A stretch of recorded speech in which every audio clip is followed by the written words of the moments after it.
Welcome to the Prescott Home Value Report through December 2024, brought to you by the Prescott Pickle Lady, Diane Bro, Realtor. As you can probably tell, I am not the Pickle Lady. That's me in the bottom right-hand corner. My name's Randall. I am the Pickle Lady's digit head, so she's got some slides for me to check out with you for December. As always, we start with Prescott and the median sales price per square foot. The blue line is last year. The red line is this year. Each dot represents the median price per square foot in that month. And as you can see, we have -6 appreciation over last year. So we were really sticking neck and neck. Last month, we pulled out a little behind. I was expecting that to close or at least stay marginal. We had a 6% drop. So, yeah, all that price change happened in December. December's always a weird month. I wouldn't put a whole lot of faith in those results in terms of their ability to predict what's going into the future. I anticipate when the market warms up, which is going to be kind of in March, we should be closer to last year's numbers. That will be my guess. Here's volumes. This is the number of homes closed in each of the month. Again, blue is last year, red is this year. So last month we had a huge drop. We were down almost 40% from last year's volume. We made up a little bit of that. Last year, that stayed flat into December. This kind of bounced back. I expected it would bounce back, but not all the way. That is exactly what's happening. We're looking at about 24%, I think it is. So we've made up quite a bit of ground. That rebound, that's a seasonal effect. Thanksgiving was very early this year, so it kind of screwed up November. I think that's why you're seeing some weirdness go on. But we're still at about 25% lower than we were last year. In terms of whether it's a buyer's market, seller's market, we use what's called pending ratio analysis to answer that question. The way it works is when I ran these numbers, there were 455 homes on the market. Of those, 75 already pending. 75 is 16% of 455. So our pending ratio is 16%. If you look up 16% in our handy dandy color chart, you'll see that that falls into the range of a strong buyer's market. I think last month it was 14. This month it was 16. Still very much a buyer's market. If you break that out by price point, this is what that looks like. So down below, these are the volumes by price point. So if you look at a little over 50 homes sold in the 400s in Prescott. The red dots represent the pending ratio for homes in that price point. Now in the 100s, 200s, those volumes are so small I wouldn't put a whole lot of credence in those two dots. The rest of the curve is very, very flat.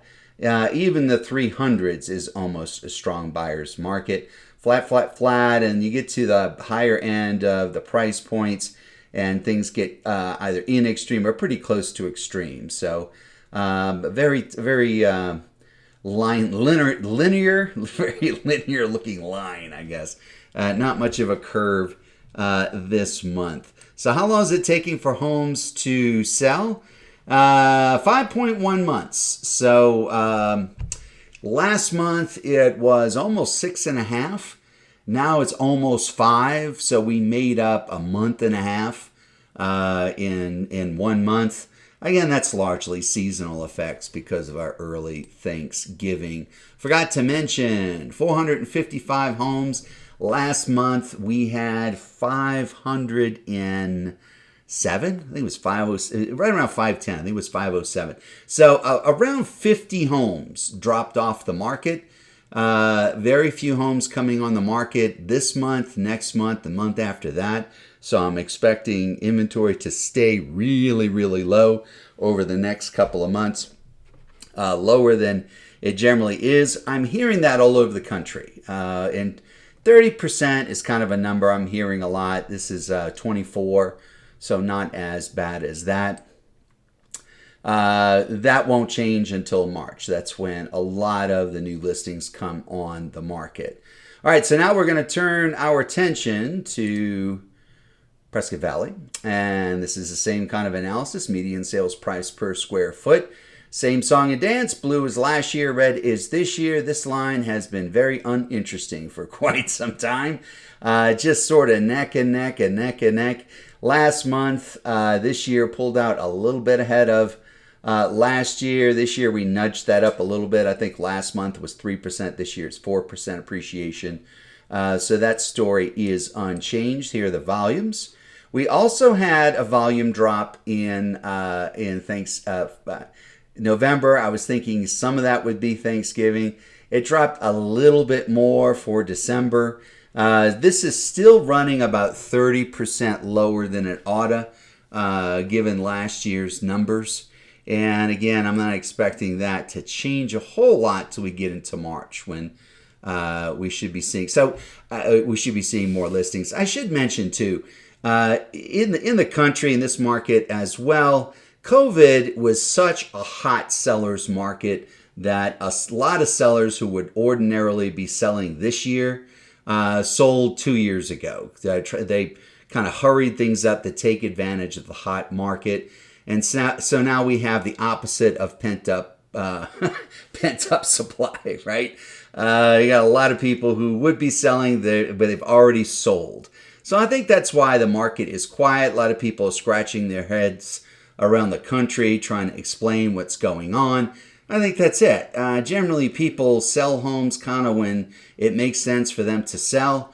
They sold early. A lot of them sold early, and that was to take advantage of the hot market. And I think that's why you've seen some weirdness going on here. Is it a buyer's market or seller's market in Prescott Valley? Same song and dance we did before. The pending ratio in Prescott Valley is 19%. We have 246 homes in inventory. That was 275. I want to say we lost about 30 homes. So both markets are going in the same direction in terms of inventory, both pretty low. I would say, so we're looking at 600-700 homes total. It shouldn't be twice that, but it should be about 1,000-1,200, something like that. So I'll give you some idea how low that is. So our pending ratio is 19. 19 is a strong buyer's market. So it is a strong buyer's market in PV as well. Looking at that same information by price point, we can see that, again, 100s, 200s, don't worry about those. Also, too, I wouldn't pay a whole lot of attention to 900s and millions out in PV. That's very few transactions, so it's really hard to get a robust statistic on that. What you see is everything tight, kind of up in the strong to extreme. Same sort of thing going on. Really doesn't matter about the price point, which is unusual. Usually you see more of a seller's market at lower price points, but things are just flat across the board, all the way across all the different price points. So how long does it take for homes to sell in PV? 4.1 months to get to a contract. That was 4.2, so marginally better, essentially unchanged. And so the highlights: Prescott prices are down 6% year over year. PV prices are steady. Year over year is at 4% appreciation. Prescott volumes are down 24% from last year. PV volumes are down 31% from last year. Prescott's at a 16% pending ratio. That's a strong buyer's market. PV at 19, a strong buyer's market. And homes are going under contract in about 5.1 months in Prescott, 4.1 months in PV. Look, if you like this kind of stuff, we got lots more for you in the Prescott Home Value Report. This is just a summary. We go into specific subdivisions and just a whole bunch of stuff. So lots of slicing and dicing. So I would encourage you to download that report and get it in full. We update this report every month, but it is not the only report we do. We also have what we call the Appraiser's Eye View, which is the last 6 months of latest comps. And it's broken out by subdivision. In fact, Prescott Lakes, we break it out by neighborhood. So it's very, very detailed. This is an example of what you'll see in the chart. This would be a subdivision. It is sorted by price per square foot, the number of months that it took the home to sell, square footage, the year it was built, how many stories, how many acres, and whether the listing agent is reporting the home having a view or not. Using this, you can look at all the different comps that occurred. You can see the average down here. So using this, it's a really good tool to figure out what you should be paying for a home, or where you might want to price a home that you are selling. So a really cool tool. We even have a video which goes through how to use this information to come up with value estimates for homes. We do a whole lot of tools like this, all of them really very cool for both buyers and sellers. And one thing I should point out is you can't get these from any place else. These are exclusive. You can only get them from the Prescott Pickle Lady. And all of this is part of our page. We call it Prescott by the Numbers, or more commonly the Pickle page. So if you're on the Pickle page, you know the Pickle page. But if you're not the Pickle page, well, you should get to the Pickle page. And you do that by subscribing. We update it every month. If you subscribe, we will send you a monthly email update with the link, so you can go download all the reports that you want. Even if you're not all that interested in getting every single month, just having access to these tools will give you a real leg up when it comes to the real estate game. I hope you found this informative and maybe slightly entertaining, and we look forward to seeing you next month. Please take a moment to look below and find the button that'll take you to the Pickle page. We'll see you there.